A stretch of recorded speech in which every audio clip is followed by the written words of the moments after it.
Arianna Maxwell came to Ecoy searching for peace, but the night Russell Sheriff walked back into her life proved that fate had followed her across every ocean. Before we begin, tell us in the comments what city are you watching from, and don't forget to rate this story from 0 to 10 at the end. Enjoy the story. Arianna Maxwell stepped out of the sleek, black cab and stared up at the glass-fronted building that now carried her entire future. Sugar Silk, a dream she had whispered about in the cold corners of London. A dream she poured money, time, hope, and her last remaining pieces of courage into. Ikoyi was nothing like London. It was warmer, brighter, richer in every way. Palm trees swayed gently along the quiet street, and expensive SUVs lined the road like polished ornaments. Women in tailored dresses strolled past, their perfumes cutting through the afternoon air like subtle declarations of status. Men in crisp shirts and designer loafers walked with the effortless grace of people who owned their time, and sometimes the land beneath their feet. This was where she wanted to heal. This was where she wanted to rebuild. After a year of heartbreaks, trust shattered by a man she thought she would marry, and the cold loneliness that came with a city too busy to care, Lagos had called her home. Her aunt had always said, "If London breaks your heart, Lagos will put it back together, if you choose the right part of Lagos." And Ikoyi, with its calm luxury and quiet decadence, looked like the right part. Arianna unlocked the door and stepped into her bakery, breathing in the scent of vanilla, butter, and freshly baked croissants.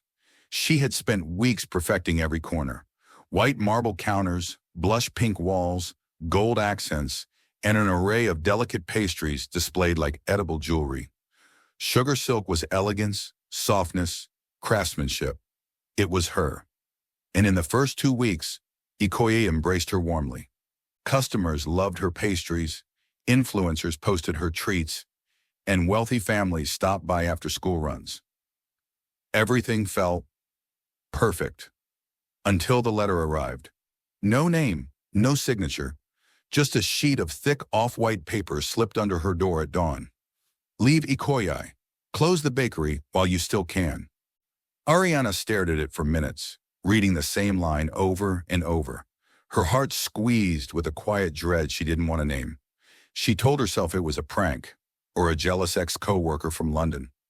Anything but something serious. But 2 weeks later, disaster began creeping in like a silent thief. Her top-of-the-line oven shut down mid-bake, burning batches of cupcakes that should have been delivered to a private brunch in Banana Island. Her supplier accidentally mixed up her order twice. The power tripped only in her shop, despite the street's generators humming perfectly. A box of pastries returned with a complaint that they smelled spoiled, even though she had inspected them herself before they left. Then an inspector showed up with an anonymous health complaint. Nothing was found, but the embarrassment lingered. Someone wanted her gone. She tried not to panic, tried not to question her decision to leave London, tried not to feel alone in a city where everyone looked like they already had their people. So she threw herself into work, baked until her back ached, smiled through her exhaustion, pretended she wasn't scared. But in the quiet moments, when the bakery lights dimmed and the world outside grew still, her mind wandered to him, to the stranger who held her body like it was something precious, to the man whose kiss had tasted like midnight heat and stolen breath, to the one night she tried so hard to forget. It happened in London. 3 months ago. The rooftop bar was dimly lit, with fairy lights strung across the night sky like soft stars. She had gone there alone, needing a drink after signing the final papers that ended her 4-year relationship. He sat beside her, tall, striking, wearing a navy dress shirt rolled at the sleeves. His presence felt grounded, calm. His voice, smooth, deep, unforgettable. He introduced himself as Russell. No last name, no details, just Russell, who watched her like she mattered. Russell, who wiped away the first tear she didn't notice slipping. Russell, who listened without judgment and touched her hand like the world wasn't loud and cruel. She remembered the warmth of his palm against hers, the way his eyes softened when she spoke, the way he leaned closer, lowering his voice, asking, "Do you want to leave? Just breathe somewhere quieter?" She nodded. They ended up in his hotel, and the night unfolded like a confession, neither planned but both desperately needed. Their kisses were slow at first, searching, testing, but when she whispered his name, something shifted, heated, urgent, magnetic. His lips trailed along her neck, drawing breathy sounds from her chest. His hands framed her waist with a kind of careful hunger, as if he feared breaking her. He carried her to the bed, held her like she wasn't something life had tossed aside.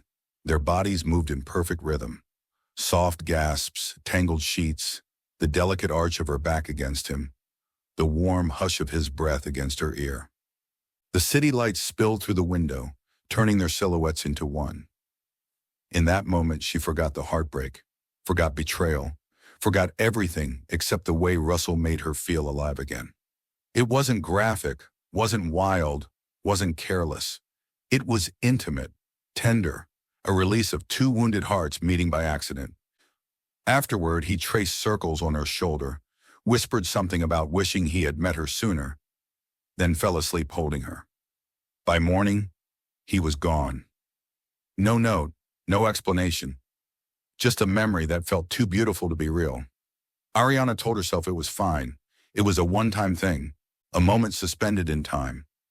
But now, standing in her bakery with another Sabotage delivery and her hands trembling, she wished she could borrow the strength she felt that night beneath Russell's touch. Maybe she wouldn't feel so alone.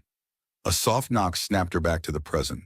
It was a customer, Mrs. Thompson, a wealthy British expatriate who lived in a gated Ecoy duplex. "Oh, darling, you look pale," she said, stepping inside. "Are you all right?" Arianna forced a smile. "Just tired. Long day." Mrs. Thompson's frown deepened. "You need help here, dear, and rest. You can't run a luxury bakery stressed." Arianna nodded, but her heart wasn't in it. As soon as the woman left, Arianna locked the door and sat behind the counter, staring at the warning letter again. Her chest tightened. Who hated her enough to want her gone? She reached for her phone to call her supplier again when she heard it. A faint rustle near the back door. Soft. Quick, like someone leaving. Her blood ran cold. She sprinted to the back, threw the door open. No one. But the security light flickered on, casting a sharp glow across the alley. A tall shadow disappeared around the corner. Arianna's breath hitched. Someone had been behind her bakery, watching, waiting, checking something. She shut the door and pressed her back against it, heart hammering. Moving from London was supposed to be a fresh start. Opening Sugar Silk was supposed to heal her wounds. But someone in Ikoyi didn't want her dream to survive. And far away, somewhere on a military base, the man who once held her through the darkest night had no idea that the woman he touched, the woman he kissed, the woman he made feel alive again, had just stepped into a storm she wasn't prepared for. Or that he was the only person whose presence could still her trembling heart. Arianna swallowed hard. Her troubles had only just begun. The morning sun draped Ikoyi in gold as Arianna unlocked the doors of Sugar Silk, determined to pretend nothing was wrong. Determined to fight whatever shadow lurked behind her bakery. But pretending was harder than she thought. By noon, she was sure these incidents were not accidents. The mixer she serviced 2 weeks ago suddenly stopped working again. Her imported Belgian chocolate order was delayed for the third time. Her electricity flickered sporadically, even though her generator was practically new. Customers started asking questions, some subtly hinting that they heard she was struggling, that new businesses in Ikoyi rarely survive long, and that she should have researched the market competition better. Competition. That word sat on her chest like a stone. Every whisper pointed in one direction: Sheriff Patisserie, the elegant, long-established luxury bakery across the bridge in Victoria Island. The sheriffs were old Lagos money, known, powerful. Their bakery catered to celebrities, diplomats, and politicians' wives. They held exclusive dessert contracts for weddings in Eco Atlantic and events in Landmark. People said their pastries were flawless. People also said they hated competition. Every time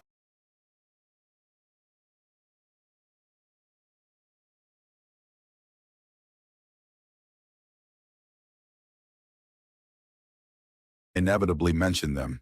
"Oh, you're brave setting up near the sheriff's. You know they don't like newcomers, right? My dear, the sheriff family practically owns the pastry market." Arianna dismissed the rumors at first, until the letter, the sabotage, and the inspector's visit lined up too perfectly. It felt like someone was tightening a rope around her dream. Still, she tried to breathe through the pressure, tried to focus on kneading dough, mixing icing, frosting cupcakes, but underneath her steady movements, anxiety simmered like a slow-burning flame. By evening, she felt drained. Sweat gathered at the back of her neck, and her head throbbed softly. She took a step back from the counter and pressed a hand to her chest. Something felt off, more than stress. Her period was late, a little over 2 weeks late. She froze. No, no, it can't be. Her heart thumped hard, and suddenly the whole world felt too quiet, too still. She grabbed her purse, locked the bakery, and called a ride.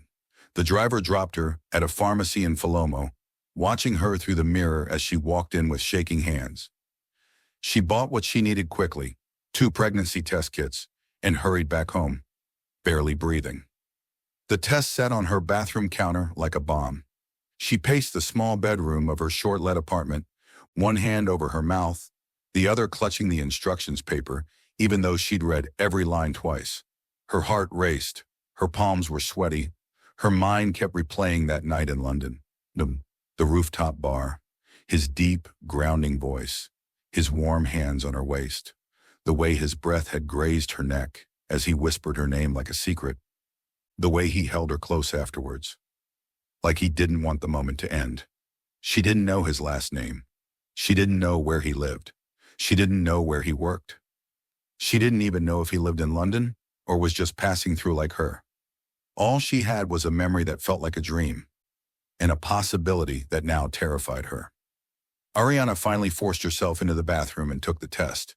Then she placed it face down and stepped back as if it might explode. 2 minutes. Just 2 minutes. She sat on the edge of the tub, hugging her knees to her chest. Her breath came in short, uneven bursts. Emotions swirled. Fear, confusion, shock, disbelief, and a quiet spark of something she didn't want to name yet. The alarm on her phone beeped. Time was up. Her hands trembled violently as she picked up the test. She turned it over. Her heartbeat stopped. 2 bold pink lines. Positive. The room swayed. She dropped the test into the sink, gripping the counter to steady herself. Her throat tightened, tears burning behind her eyes. Pregnant. She was pregnant. Her breath came faster, shallow, panicked. She pressed a hand to her stomach, as though she could feel something there already. Oh God, she whispered. She sank onto the cold tile floor, her chest rising and falling rapidly. Thoughts raced through her mind. I don't even know his name. I don't know how to reach him. What am I going to do? I just opened my bakery. I just moved continents. I just escaped heartbreak. Why now? She closed her eyes and immediately his face appeared. The warmth in his gaze, the sadness he tried to hide, the tenderness he offered a stranger, the way he made her feel safe for one night in a city that had otherwise broken her. He wasn't reckless. He wasn't careless. He wasn't the kind of man who would walk away knowingly. He simply didn't know. And neither did she, about the baby or about him. A sob slipped from her lips. She covered her mouth quickly, trying to calm herself. She inhaled deeply, but her lungs felt too small. When she finally stood up, her reflection in the mirror startled her. She looked pale, stunned, vulnerable. She looked like a woman whose life had changed in the space of 2 minutes. And then the second test, just to be sure, just to pray the first was wrong. She did it, waited, turned it over. Positive again. Her knees threatened to give way. She pressed a hand against her mouth, tears rolling silently down her cheeks. She was carrying the child of a man she couldn't find, a man whose name she didn't know, a man who had held her like a soft promise one night and vanished like morning light. As she stood there trembling, her phone buzzed with a notification. A WhatsApp message from a number she didn't recognize. Heard about your bakery issues. You should close before it gets worse. A chill shot through her spine. Another threat. Another sign that someone wanted her gone. And with everything else happening, her life felt like it was spiraling in multiple directions at once. She clutched her stomach. She needed strength now. She needed clarity. She needed answers. She needed to survive, especially for the life growing inside her. What she didn't know, what he couldn't possibly guess, was that the father of her child, the stranger with sad eyes, the man whose name she whispered in her dreams, was closer than she imagined. And his world, his powerful family, his complicated ties, his shadowed responsibilities, was about to crash into hers in a way she never saw coming. Russell Sheriff had been home for exactly 24 hours, and already Lagos felt different. Louder, sharper, more restless. Maybe it was him who had changed. The Navy had a way of shifting a man from the inside out. But something about his city felt unfamiliar. Maybe because he was returning to a storm he didn't know he was part of. The Sheriff family bakery, Empire Sheriff Patisserie, was not in the habit of losing customers, especially not in Victoria Island. They were known, respected, and feared in the dessert world. Their brand was luxury, prestige, generational wealth. His parents ran it with precision. His younger cousins handled the marketing. The Sheriffs had built a dessert dynasty. So when Russell landed in Lagos and learned that a new bakery in Ecoy Sugar Silk was suddenly stealing attention, suddenly making waves, suddenly becoming news, he had raised a brow. When he learned that his family had begun muttering about suspicious sabotage and competition with claws, he felt irritation crack through him. And when he heard the name Sugar Silk for the 5th time in a day, something tugged at him, something he couldn't name, something familiar. His mother, Victoria Sheriff, said it plainly at dinner the night before. Some girl opened a bakery and is causing unnecessary stir. These newcomers don't understand structure. She should have chosen literally any other location. Russell had simply hummed, uninterested, until his cousin Brandon added quietly, "They say she's young, pretty, and stubborn. Reminds me of those firebrand London returnees." London, a sharp, silent memory flashed behind his ribs. Her body beneath his, her softness, her trembling breath against his throat. Her tears he wiped away without asking. The way she whispered his name like she was afraid to forget it. In the morning after, the cold sheets beside him. Russell blinked, pushing the memory aside. It wasn't her. It couldn't be her. Lagos held millions of people. But something in him, instinct, intuition, fate, whispered otherwise. The next morning, he told his family he wanted to inspect the bakery across the bridge. His mother's eyes narrowed. "Inspect? Why? We have staff for that." He shrugged casually. "I'm curious. You all keep talking about it." Truthfully, he didn't know what drew him there. Maybe curiosity. Maybe the quiet echo of a night he could never forget. Maybe the nagging thought that their rivalry had gone too far. Russell had never cared about the family business politics. He was military, disciplined, but uninterested in bakery wars. Still, he drove to Ikoyi. When he stepped out of his black SUV and approached the pastel pink storefront with gold trimmings, he inhaled deeply. Vanilla, caramel, something floral, something soft, something painfully familiar. He pushed the door open. And the world stilled. She was there. Behind the marble counter, her long hair gathered loosely, a smear of chocolate on her cheek. Eyes widening, no, trembling, when they met his. Arianna. His breath left his chest in one sharp rush. She looked as shocked as he felt. Shocked and nervous and fragile in a way he recognized instantly. He took one step inside. She took a small step back. "Arianna," he breathed, voice low. Her lips parted. "Russell?" Her voice wavered, soft enough to break something inside him. They stared at each other, the bakery humming with silence. The same silence from that London night, heavy, charged, intimate. She finally spoke, voice barely above a whisper. What are you doing here?" He swallowed. I live here. This is home. Then realizing how ridiculous that sounded, he added, I came to see the bakery. I didn't know. He didn't finish. He didn't have to. Her eyes glistened, and he saw fear. Real fear. Not of him, of something else. And then he noticed a faint tremble in her hands, a hand she instinctively pressed against her stomach. Not obvious, not intentional, but he noticed. His military instincts sharpened instantly. Something was wrong with her, something she wasn't saying, something that made his chest tighten. Arianna forced a smile that didn't reach her eyes. Welcome to Sugar Silk. He stepped closer. Arianna, are you okay? Her gaze darted away. I'm fine, just tired. Lies. He felt them bleed through her voice. He didn't push. Not yet. Instead, he walked slowly around the shop, observing things he shouldn't be able to notice. The flickering light, the half-melted chocolate in a broken fridge corner, the dented delivery box near the counter. Sabotage, calculated, intentional.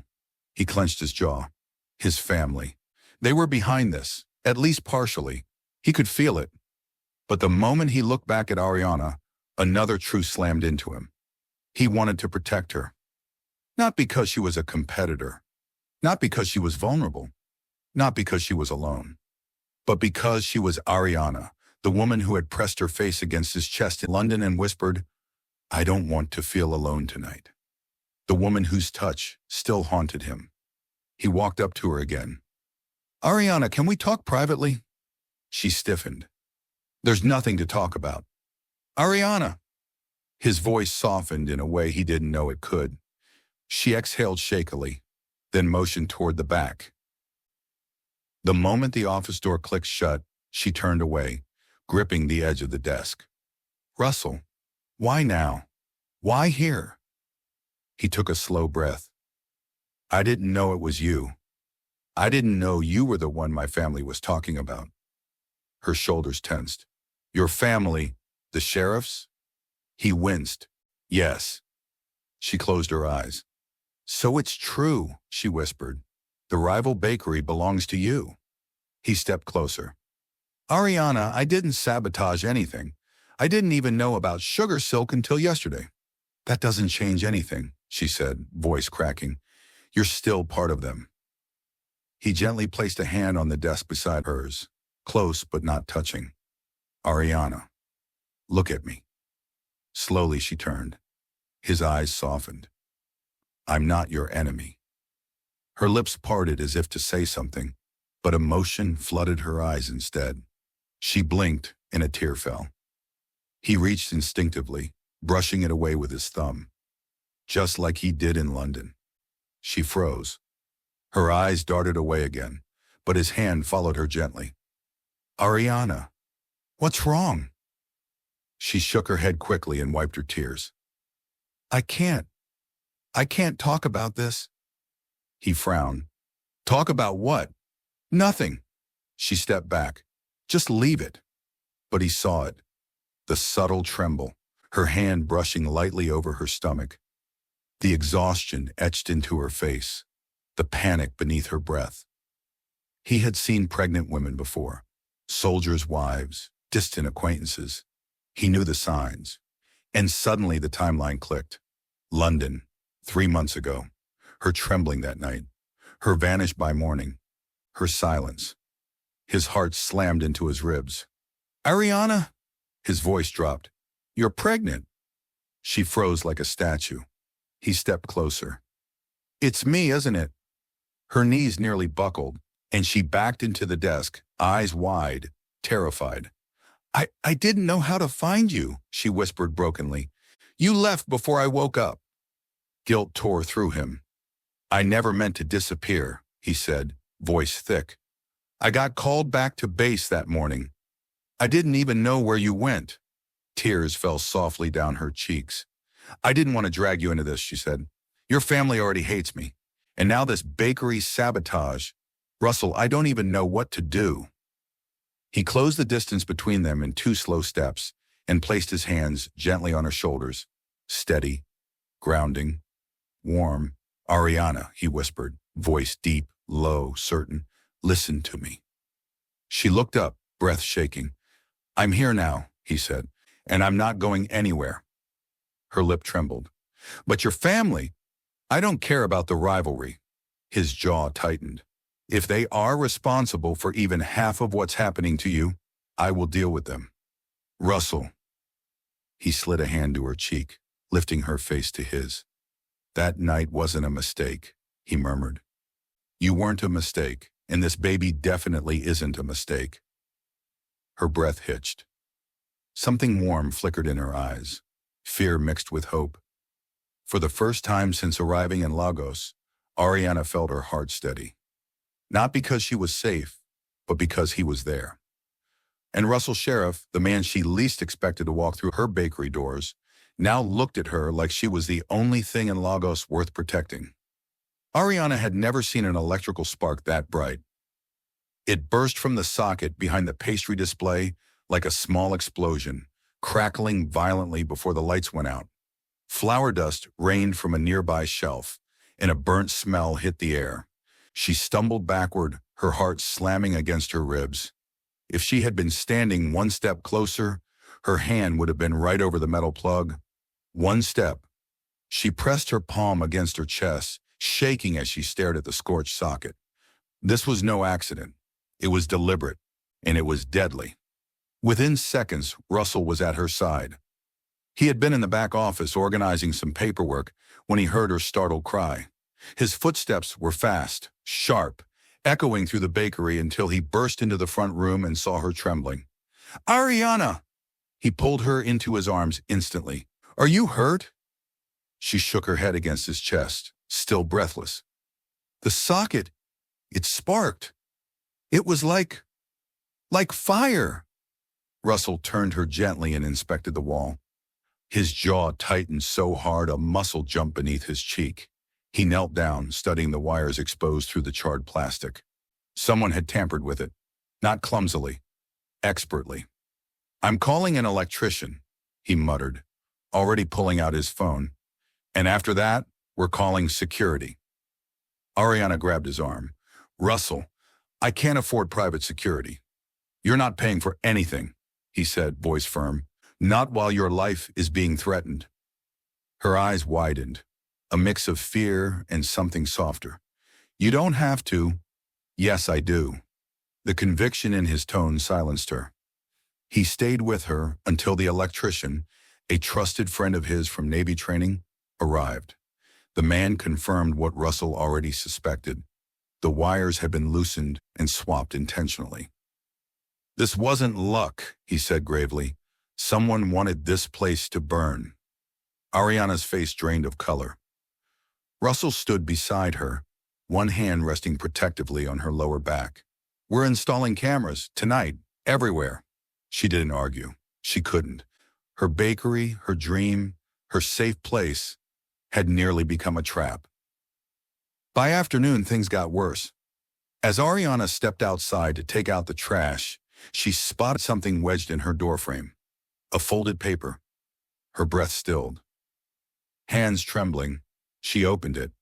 Leave Ikoyi. Last warning. Her knees weakened.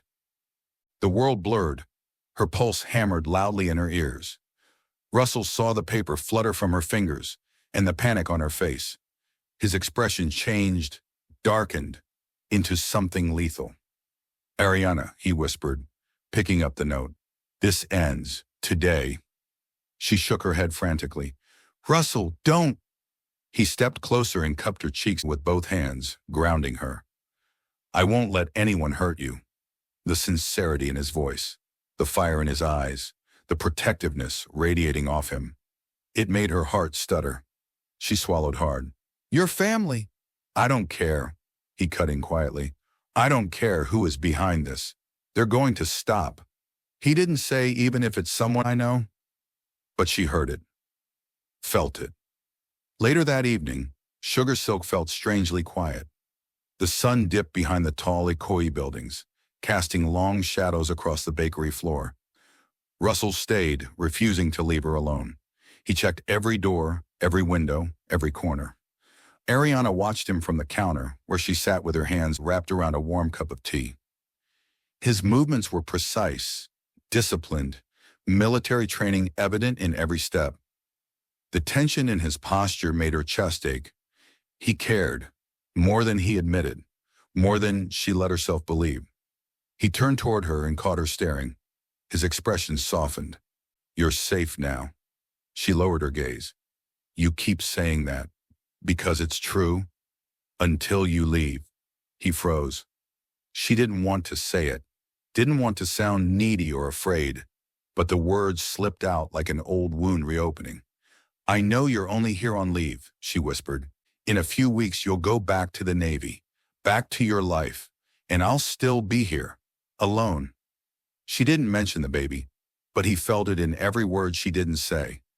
He walked toward her slowly, each step measured. When he stopped in front of her, he lowered himself to her level, resting one hand on the counter near her wrist. "Arianna," he murmured, "don't decide the ending before the story unfolds." Her eyes lifted to his. "Then tell me what the story is." He hesitated, just for a moment, before he reached out and tucked a loose strand of hair behind her ear. His fingers brushed her skin, lingering slightly longer than necessary. "I'm trying to figure it out," he admitted, "because everything in me wants to stay close to you." Her breath caught. His voice dropped lower. "Everything in me wants to protect you." She felt warmth spread through her chest, dangerous, hopeful warmth. "Russell," she whispered. Before she could say more, the lights flickered again, twice, then shut off completely. Darkness swallowed the room. Arianna gasped, instinctively grabbing his arm. He wrapped an arm around her waist instantly, pulling her close.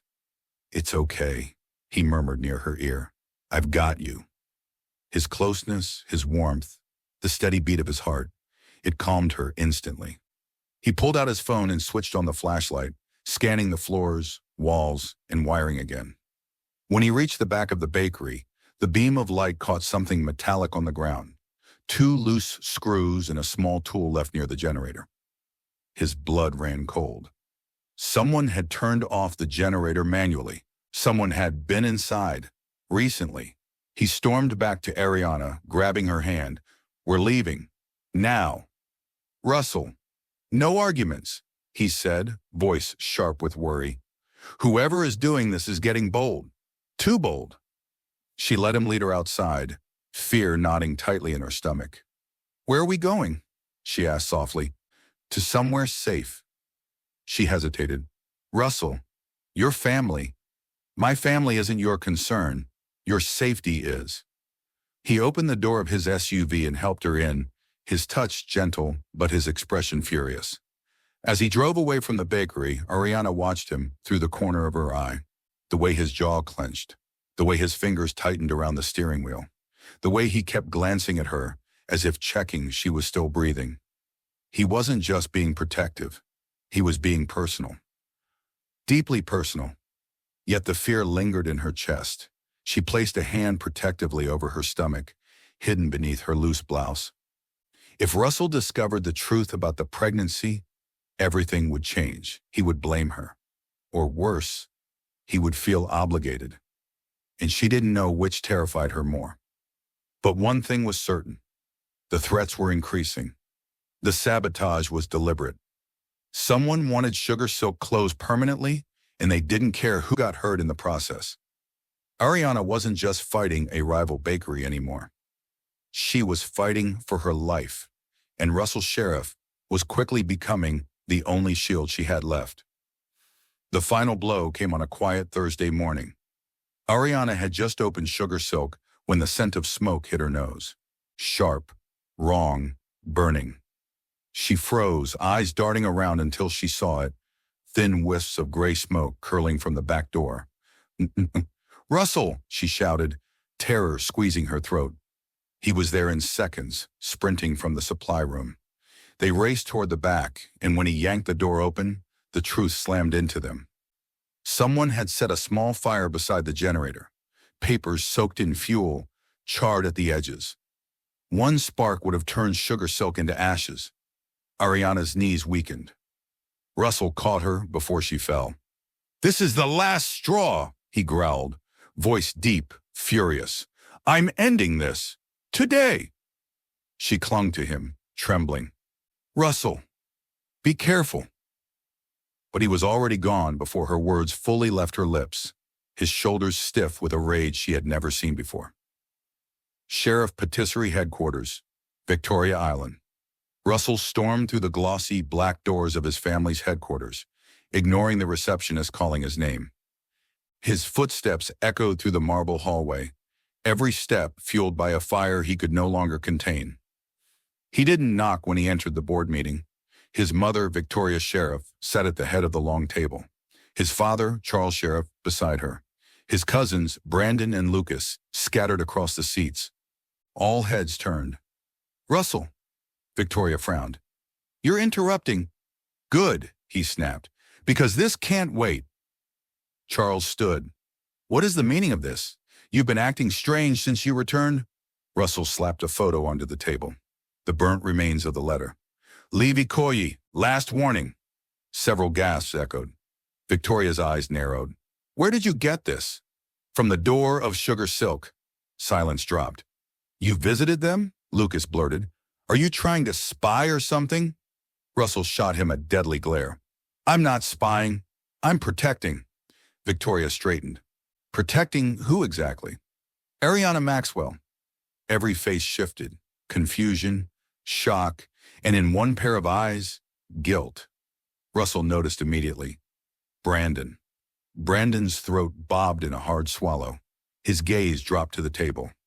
Russell's voice cooled into something dangerous. "You know her name. Why?" No answer. "Brandon," Victoria demanded, voice sharp. "Explain yourself." Brandon's composure cracked. His hands trembled as he whispered, She was taking our clients, our contracts, our attention. I just wanted to scare her a little. I thought, if her business slowed down." Russell's fist slammed into the table so hard the water glasses rattled. "You could have killed her." Brandon flinched. "I didn't mean to. Everyone praises you, listens to you.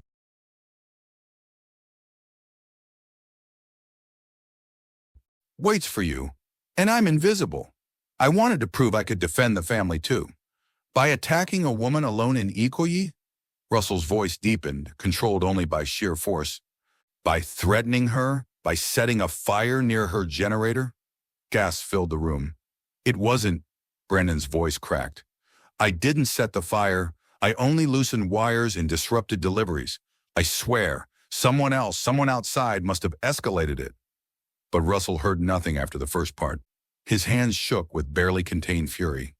Victoria spoke softly. "Russell, why do you care this much?" "Why?" Because Arianna's smile had become something he looked for every morning. Because her laughter softened something inside him he didn't know he had. Because her pain felt like a bruise pressed against his own chest. Because the child growing inside her belonged to him, his flesh, his blood, his future. But he didn't tell them that. Not yet. He took a breath. "Because she matters to me, and because she's pregnant." The room froze. Victoria's hand covered her mouth. Charles sank into his chair. Lucas stared at him in disbelief. Brandon whispered, horrified, "She's carrying your child?" "Yes," Russell said quietly but firmly. "And if anything had happened to her because of this family's pettiness or arrogance, I would never forgive any of you." Victoria recovered first. "Russell, darling, this isn't just any woman. This is dangerous. The business." "I don't care about the business." His words pierced the room like a blade. "I care about her." A painful silence stretched. Charles cleared his throat. "What do you plan to do?" "I'm going to protect her," Russell said, "even if it means walking away from this family." Gasps erupted again, but he didn't flinch. The decision was already made. Back in Ikoyi, Arianna sat on the bakery stairs long after Russell left, her fingers brushing her stomach unconsciously. She was carrying his child, and somehow he had found out. She expected him to be angry, confused, overwhelmed. Instead, he had held her like she was precious. Still, she feared the same outcome. He would leave. The Navy always called him back. Men like Russell Sheriff didn't stay for women like her. They didn't abandon their careers, their missions, their countries. So she began preparing herself emotionally. "I can do this alone," she whispered in her heart. "I've done everything else alone." But the ache in her chest said otherwise. That night, Russell returned. He walked into Sugar Silk with an expression she'd never seen. Determined, resolved, almost fierce. "Russell," she whispered. He knelt in front of her gently, taking both her hands in his. "Arianna," he said softly. "I know." Her breath hitched. Tears filled her eyes. "I know about the baby," he continued, "and I'm not running. I'm not disappearing. I'm not leaving you to handle this alone." A sob escaped her. She shook her head weakly. "But you're leaving soon. Your leave ends?" "I'm not asking you to wait," he said. "Not because I don't want you to, but because you deserve someone who stays willingly. Not out of pressure, not from duty, but because they choose you." Her tears flowed freely now. He gently placed her hand over her stomach. "This baby, you are not a burden. You are the best thing that has happened to me in a very long time." Her heart broke and healed all at once. "But," he whispered, voice cracking, "I do have to go back. For a few months. I can't break my oath. My men count on me." She nodded, tears trembling on her lashes. "I'll come back," he promised. "As soon as I'm done. I swear it." Arianna closed her eyes, letting hope sink into her bones. But fear lingered. What if something happens? What if... He lifted her chin and kissed her forehead. Soft, tender, certain. "Nothing will keep me from coming back to you." Arianna inhaled shakily. And somewhere in the night breeze drifting through the open door, Christmas lights on the street flickered, warm, golden, gentle, as if the universe itself whispered, "Believe." Because fate, Christmas, and love were not finished with them yet. The mansion glowed like a jewel on the quiet curve of Banana Island, soft golden lights dripping from the balconies, warm lanterns guiding the pathway, and a giant Christmas tree shimmering through the floor-to-ceiling windows. A soft breeze drifted across the lagoon, carrying the faint sound of distant carols and the low hum of luxury boats gliding past. Inside, laughter floated through the living room. And Arianna Maxwell, now Arianna Sheriff, sat on the plush cream rug, dressed in a satin emerald robe that caught the light every time she moved. Her long curls brushed her shoulders as she leaned forward, hands outstretched toward the chubby, bright-eyed little girl crawling enthusiastically toward her. The baby giggled, tiny legs kicking with excitement. Sienna Maxwell Sheriff, 10 months old and already ruling both her parents' hearts. Arianna lifted her daughter into her arms and kissed her cheek. "You're faster today, sweetheart. Are you practicing for Christmas mischief?" Sienna squealed in response, tiny fist patting Arianna's face. From the kitchen doorway, Russell Sheriff stood watching them, his wife and daughter, his world. He wore a casual white linen shirt and soft gray pants, sleeves rolled up, his usually stern military posture warm and relaxed. Arianna glanced up and caught him staring. She smiled. "You're staring again." "Can't help it." He walked toward them slowly, his voice thick with the softness he showed only at home. "My whole life is sitting right there on the floor." He lowered himself beside them and slipped an arm around Arianna's waist, pulling her gently into his side. She leaned into him effortlessly, like she had always belonged there. For a moment, they stayed like that, quiet, peaceful, the faint rustle of the Christmas tree lights filling the background. Arianna looked around the grand living room, still sometimes amazed by how life had shifted in just 1 year. When she first moved to Ikoyi, she had walked into uncertainty, into danger, into heartbreak. Now she stood in a mansion she shared with the man she loved, the man who chose her again and again, even when duty called him away and the world around them tried to break them apart. Sugar Silk had become one of the most celebrated bakeries in Lagos, catering to Banana Island estates, Victoria Island weddings, and even high-profile events at Echo Atlantic. Her schedule was full, her name respected, her craft admired. The rivalry that once threatened everything was gone. Brandon, her former saboteur, had apologized publicly and undergone therapy, and the Sheriff family had opened their arms to her with genuine warmth. Peace had taken root where fear once lived.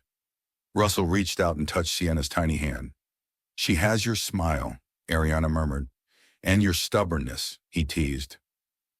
Sienna babbled as if agreeing, grabbing Russell's thumb and refusing to let go. He laughed, deep, warm, full of pride. Ariana's heart swelled as she watched him. "Hard to believe last year we were fighting for our lives. Hard to believe you ever doubted I'd come back," he whispered with a smirk. She nudged him softly. "You were deployed in another continent." "And I still came home," he said, turning toward her fully. "I would have crossed the ocean barefoot if I had to." She blushed, her heart flipping in her chest. The Russell she first met, the mysterious man from a rooftop bar, was still in there, hidden beneath layers of loyalty, honor, and quiet strength.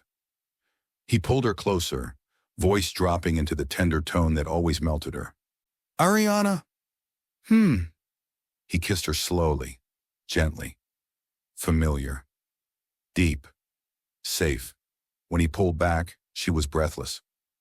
"I never told you this," he murmured, brushing a curl from her cheek. "But the night I walked into Sugar Silk and saw you standing there," her breath hitched. "Yes?" He smiled faintly, eyes warm enough to melt the world. "I thought I came home for a holiday, but I came home for you." Her heart stilled. Then she kissed him, softly at first, then deeper, emotion pouring through the touch. Sienna babbled happily between them, patting their faces as if demanding attention. Arianna laughed into Russell's chest. "Someone's jealous." "She can have all the attention she wants," Russell whispered, lifting Sienna into his arms. "But you're the reason this house feels like home." Ariana's eyes shimmered with tears, not of sadness, but gratitude, healing, fulfillment.